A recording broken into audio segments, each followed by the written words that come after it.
क्या नाम है आपका? जय हिंद। मैं मणिदेव चतुर्वेदी, रिटायर्ड बीएसएफ बनारस से। जी अच्छा जी, आप बनारस से आए हैं? जी। बनारस से स्पेशली आंदोलन के लिए आए हैं? बिल्कुल। कब से आप यहाँ मौजूद हैं? हम 16 दिसंबर से भूतपूर्व सैनिक हैं। हम लोग अलग अलग बॉर्डरों पे हैं। यहाँ पे 16 दिसंबर से भी हम लोग हैं। तो ये बताइए, इस किसान आंदोलन को रोकने के लिए किस किस तरह के चीजें की गई?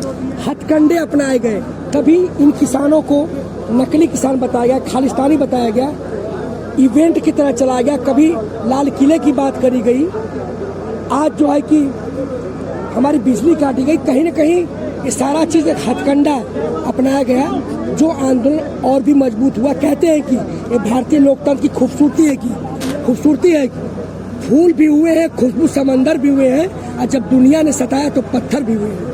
न तिरंगा कभी झुका है न झुकेगा, न हिंदुस्तान टूटा है न टूटेगा। आप खुद जो है, आप खुद आर्मी से बिलोंग करते हैं, आप आर्मी से रिटायर हुए। क्या आपने जो माहौल आपने इस सरकार में देखा, इस सत्ता में देखा, क्या आपने कभी इस तरह की पुलिस की बर्बरता कभी किसी और सरकार में देखी या नहीं देखी? जी, आज बिल्कुल दिल रोता है। मैंने 31 साल सरहद बिताया। आज मैं सोचता हूँ कि उन सर्द रातों में, चेरापूंजी की बरसात में, बाड़मेर जैसलमेर की उस रेतीले में हमने ड्यूटी किसके लिए किया, क्यों किया? क्या यही हमारा लोकतंत्र है जिस प्रकार से मैं 62 दिनों से देख रहा हूँ? क्या यही भारतीय लोकतंत्र है? क्या इसके लिए हमने सरहद की रक्षा की? इस ऐसा विभत्स रूप, ऐसा विभत्स जो लोकतंत्र तार तार चिंदी हो गया है, आज मेरा दिल रोता है। हम सरहद के सिपाही आज स्तब्ध हैं, निस्तब्ध हैं कि क्या कहें। क्या ऐसा लोकतंत्र है? बिल्कुल आहत है। तो जिस सेना ने आप लोगों को रोकने के लिए, इस आंदोलन को रोकने के लिए बल का प्रयोग किया और माहौल को, जो 26 जनवरी के दिन जो माहौल था उसको हिंसक बनाया और लाठी चार्ज किया, तो उस सेना के लिए जो आपकी दूसरी तरफ खड़ी है, आप देख रहे हैं, उसके लिए आपका क्या कहना है? जी बिल्कुल, आपको एक मैं बहुत खुलासा करना चाहता हूँ। अभी भी सैनिक, अर्धसैनिक बल, पुलिस, होमगार्ड, अग्निशमन अभी भी ब्रिटिश कानून के दायरे में है। उनके वो ब्रिटिश कानून के अंतर्गत आते हैं। हम भी सैनिक, अर्धसैनिक बल, बताया मैंने, भारतीय संविधान के दायरे में जीना चाहते हैं। लेकिन वो कानून हम पे, ये देश किसके लिए? नेताओं के लिए, न्यायपालिका के लिए, अधिकारियों के लिए। हम जवान बूट की नोक पे रखे जाते हैं। आप जानते हैं, एक गरीबी है जो हमें रोकती है। एक बेटा बाप पे, एक भाई भाई पे मारता है। जानते हैं, अभी उसके पिताजी मजदूरी करते थे, अभी नौकरी पाया, उसकी बहन पढ़ रही है, उसकी माँ, उसकी भाई पढ़ रहा है, वो पक्का मकान बनवा रहा है। अगर उनके विरुद्ध कुछ भी बोलेगा, उसकी नौकरी ले ली जाएगी, सस्पेंड कर दिया जाएगा। जैसे आपने देखा हुआ तेज बहादुर का, वो बोलता नहीं, दबा हुआ है अपने गरीबी कारण, वो जो ब्रिटिश कानून लागू उसके, इसलिए वो लाचार है, विवश है। मैं भी वहाँ रहा हूँ, जानता हूँ उस बात। किस किस तरह के हथकंडे आप लोगों के साथ अपनाए गए और अपनाए जा रहे हैं इस आंदोलन को रोकने के लिए, ये आप जनता को बताइए। जी, पहला जो था, ये खालिस्तानी है, ये पाकिस्तानी है, ये पाकिस्तानी प्रो है, माओवादी है, चाइनीज प्रो है, पहला। दूसरा, इन्होंने कहा कि पंजाब और हरियाणा का आंदोलन है, भटकाने का। तो तीसरा जो हुआ, ये कहे कि नकली किसान है। और चौथा इवेंट चला, ये जो लाल किले वाला।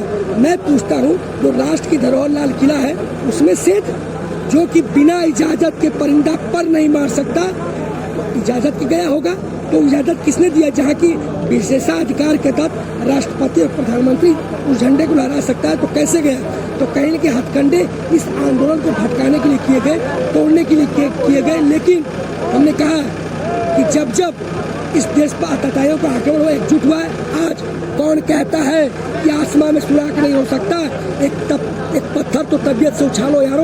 आज टिकैत जी ने वो पत्थर तबीयत से उछाल दिया है। और मैं जानता हूँ कि एक दिन आने वाले पल में ब्रेकफास्ट हम इंडिया गेट पर, लंच लाल किले में, और रात का डिनर जो लेंगे वो भारतीय संसद में लेंगे। ये असली भारतीय संसद जो बैठी हुई है, ये जो आर्तनाद, जो ध्वनि गूंज रही है, उनके कानों को पिघला देगी और ये बारूद का काम करेगी। और जो पत्थर की भारतीय संसद बनी हुई है, वो जो इस ब्लास्ट हो जाएगी। रात 1:30 बजे की जो वीडियो वायरल हो रही थी, उसमें ये दिखाया जा रहा था कि गाजीपुर बॉर्डर की लाइटें भगा दी गई हैं, पानी की सुविधा यहाँ बंद कर दी गई है, और यहाँ पर कई किसानों को जो है बल भी प्रयोग किया गया था। क्या ये बात सच है? मैं इस बात, जी मैं चश्मदीद गवाह, 2 दिन लाइटें बंद कर दी गई थी। आज सुबह और दोनों टाइम उत्तर प्रदेश के जल निगम ने पानी देने से मना कर दिया। और एक बात बता दूं, लगातार 26 तारीख तक जो पीछे जंगल का एरिया है वहाँ पे पुलिस पूरी लगी हुई थी, लेकिन उसके बाद पुलिस हटा ली गई। हमारे यहाँ जवान बहू बेटियाँ यहाँ थी, बूढ़े थे, बुजुर्ग थे, उनकी सुरक्षा क्या होता है, ये भी षड्यंत्र था। हमने कहा था मीडिया के माध्यम से कि जो पुलिस हटा दी गई सुरक्षा, हमारी सुरक्षा के लिए, तो कोई और षड्यंत्र हो सकता है और इस पे ये लोग करने वाले थे, लेकिन कहीं ना कहीं आज एक्सपोज हो गए। लेकिन अभी भी सुरक्षा हमारे लिए नहीं है। आप देख सकते हैं महिला ब्लॉक है उधर, पूरा खाली पड़ा है, कोई सुरक्षा की व्यवस्था नहीं है। मौलिक अधिकार, पानी नहीं, बिजली नहीं, क्या यही लोकतंत्र है?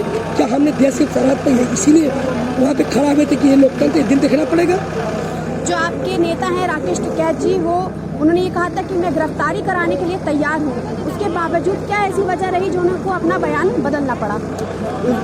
जी देखिए, मैं बता रहा हूँ, सबसे पहली बात, यह हर व्यक्ति टिकैत है, हर व्यक्ति अशफाकुल्लाह खां, आज़ाद, चंद्रशेखर, पहली बात जान लीजिए। और उन्होंने अपनी गिरफ्तारी संविधान का सम्मान किया, लेकिन शाम होते होते 60-70 आदमियों के साथ भारतीय जनता पार्टी का विधायक यहाँ पर हिंसा फैलाने के लिए आया।